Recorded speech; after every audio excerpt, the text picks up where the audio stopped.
Hallo und herzlich willkommen zum Kulturtalk. Heute mit dem Peter Scherer vom Blues Club Chur. Sie haben hier in Kürze der Hendrik Fleischlader in Mels am 13.05. So sieht das aus, das Plakat. Ja, das ist jetzt so der grosse Aufschlag im Sarganserland. Herzlich willkommen, schön bist du da. Danke, gerne. Expandierender jetzt, gell? Ist jetzt das irgendwie so, ist euch kurz langweilig geworden? Nein, gerne. Jetzt Verocano auch noch. Wir haben den Churer Standort wegen dem Studio, wo wir da wegen den ganzen Streaming-Geschichten, die ganz speziell sind. Das ist eigentlich der Ursprung, darum ist auch der Blues Club Chur entstanden, weil man supporten wollte, was da mit dem tollen Lokal und nebenzu gemacht wird. Und Mels hat sich einfach nebst dem Lucy und natürlich der Hauptort hier im Studio mit der ICT Streaming oder Atelier. Streaming Hall. Streaming Hall. Ja. Genau, so nennt er es. Da haben wir an für sich, das ist sicher der Haupt, das ist auch unser Clublokal, kann man sagen. Wollen wir draussen einfach noch etwas machen und das Verocano ist irgendwie einfach reingerutscht. Das ist eigentlich ein tolles neues Kulturzentrum, das gebaut worden ist, das ein bisschen einzigartig ist in unserer Region, auch akustisch ganz gut ausgefeilt, grosses Lokal. Und dort, um auch ein bisschen aussen noch uns bekannt machen und ein bisschen Leute abholen, macht man solche grössere Konzerte. Und das Konzert, der Freischlager, der ist, wie gesagt, am 13.05. unten. Am 7. ist schon Eröffnung, kann man da reingehen. Wir haben Barbetrieb, wir machen verschiedene Sachen dort, wo es noch rundum ein bisschen gemütlich ist. Und dann ist noch Support Act, also die Vorband ist Bluesig, das ist eine Band von Chur und Ragaz. Genau, so ein Heimspiel für dich. So ein Heimspiel für dich, ja. Dass wir noch ein bisschen die einheimischen Leute ein bisschen herholen und dann sehen, was für gute Konzerte da produziert werden. Ist das auch so ein bisschen der neue Aspekt, den ihr ein bisschen reinbringen wollt?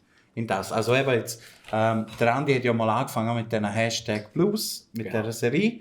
Und mir denkt es jetzt, seit der Blues Club Chur auch noch ein bisschen dabei ist bei dem Ganzen, kriegt es auch noch so eine gewisse Regionalität. Also ist das auch so ein bisschen das Ziel zukünftig, dass immer auch etwas Lokales noch dabei ist.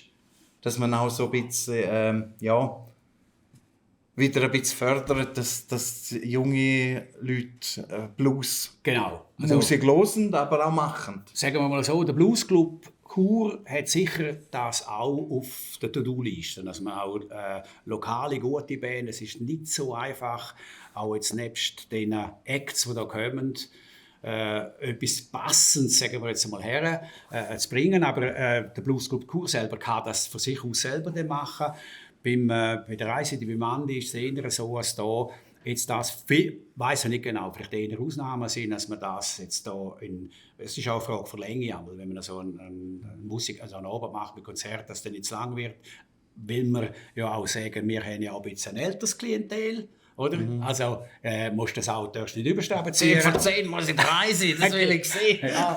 Und wir haben ja das Problem, das sehe ich auch mit älteren Leuten, also da ist jetzt nicht einfach nur älter, aber wir haben immer gesagt, wenn wir auch ein Konzert machen, wo die älteren Leute ansprechen, dann musst du vor um 7:30 machen, weil um 7:30 hocken sie Tagesschau an, stehen sie nicht mehr auf. Nein. Ist das immer so? Ja, wir haben teilweise um 7 Jahre schon ein bisschen auch überlegen. Ja, wenn du ein älteres Publikum hast, so Coverbands, die vielleicht aus den 60er Jahren spielen und so, dann ist das ja die Leute, die Musik ihrer Jugend hatten. Oder?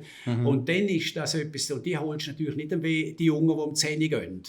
Die musst du früher abholen. Aber wir müssen einfach schauen, dass dann das Zeug nicht zu lang wird und auch zu aufwendig, aber sicher vom Blues Club aus können wir dann so Sachen machen. Jetzt das ICT-Atelier, die haben eigentlich ein Konzept, wo sie genau wissen, was sie wollen, mit wem sie das machen wollen, mit internationalen Musikern und so. Und wir unterstützen das vor allem.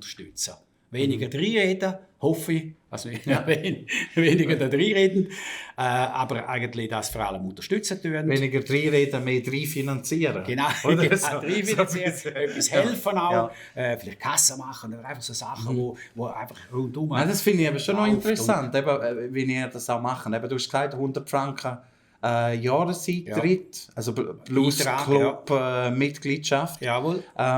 Und dafür kannst du nachher die Konzerte zum halben Preis schauen, oder? Ja. Hat man ja dann relativ schnell draussen. Absolut. Von wem ist das Konzept gekommen? Also sind ihr zuerst auf den Andi zu oder hat der Andi euch gefunden, so hey, wäre das nicht... Das ist irgendetwas, wo so miteinander entstanden ist. Wir haben natürlich mit dem Andi Schuschofer auch schon Aufnahmen gemacht, ein Video gemacht, und Züge der Musik kennt man ihn natürlich. Und so ist das irgendwo dann einfach so miteinander entstanden. Ich gesagt, wir müssen ja irgendetwas machen. Wenn schon jemand so etwas mit der Aufzucht, wir jammern ja viel, es läuft nicht. Ja. Und nachher macht jemand etwas, wo wirklich eine rechte Schuhnummer ist, auch mit den Musikern, die da kommen, dem musst du helfen. Und dann können wir hier zu Chur in ein Konzert auf Zürich. Wenn so Sachen musst du zu Zürich, in St. Gallen oder weiss ich wo schauen, aber sicher nicht zu Chur. Wenn du schaust, was für Musiker da sind, ist wirklich verrückt, dass die jetzt Chur da den Auftritt haben. Und darum hat man das dann gemacht. Jetzt, die einheimischen Bands sind vielleicht eher so ein bisschen das gewesen, dass man sagt, man tut das ein bisschen bekannt machen. Die einheimischen Bands haben natürlich ihre Fans, die kommen. Und dann lockst du quasi her und dann sehen sie, wow. Das ist etwas Gutes. Das ist eigentlich vor allem das. Das ist, so eigentlich der Aspekt. Aber wenn es dann weitergeht, wenn wir schauen, weil es ist natürlich auch relativ grosser Aufwand. Wir sehen jetzt auch, dass Verucano sind wir am helfen. Jetzt sagen wir mit der Bar, mit rundum versucht man jetzt natürlich da mitzuhelfen vom Club aus. Und das ist dann gerade wieder ein bisschen schon anders, als wenn es da gemacht wird, wo dann sowieso der Andi mehr oder weniger alles macht, wo eingespielt ist. Oder? Aber ein Andi, wenn du Beschallung und alles Zeug rausbringen musst und so, das ist dann einfach schon ein anderer Aufwand. Darum muss man schauen, wie das weitergeht. Aber von mir aus gesehen, das Herzstück ist da. Das ist so der intime, tolle, schöne Platz mit einem Blick in ein Studio rein, wo nicht jeder einfach gerade so jeden Tag kann schauen kann, wo schnell hineinschauen kann, wie die arbeiten, was da so läuft. Das ist eigentlich das Bischof von dem Ganzen. Ja. Ja, auch das Herz, wie du gesagt hast. Ja. So von der, also, ja, ist eigentlich noch lässig, dass ihr wie so im Prinzip gar kein eigenes Vereinslokal haben müssen bauen. Ja, genau. Steht schon da. Das steht schon Oder da. man kann einhängen und Genau. gut ist. Also es ist eine Win-Win-Situation für alle. Das ICT-Atelier, dann auch, die Musiker, die dann auch kommen und die Leute, die da kommen, können vielleicht auch mal da irgendwie machen wir eine Aufnahme, macht da irgendetwas, wenn es so professionell daherkommt, oder? Musst auch dort, die weiss nicht woher. Und das Lokal ist auch schon da. Man versucht das dann auch noch, was wir machen können, noch ein bisschen intimer und schöner zu machen. Man muss zwar immer schauen, dass Technik im Vordergrund ist, weil er streamen tut. Können wir nicht einfach sagen, jetzt machen wir da irgendeine Polstergruppe, ich weiss nicht was alles.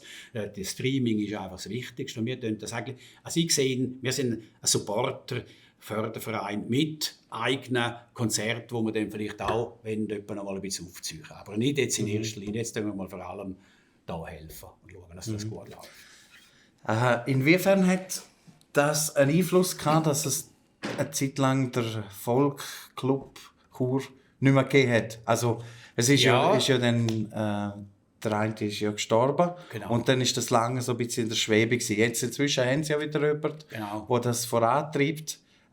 Ist das auch so ein bisschen der Punkt gewesen, wo ihr gefunden habt, ja, Heiland sagt, jetzt ist der Mutzi nicht mehr, es ist der Volksclub nicht mehr. Ja.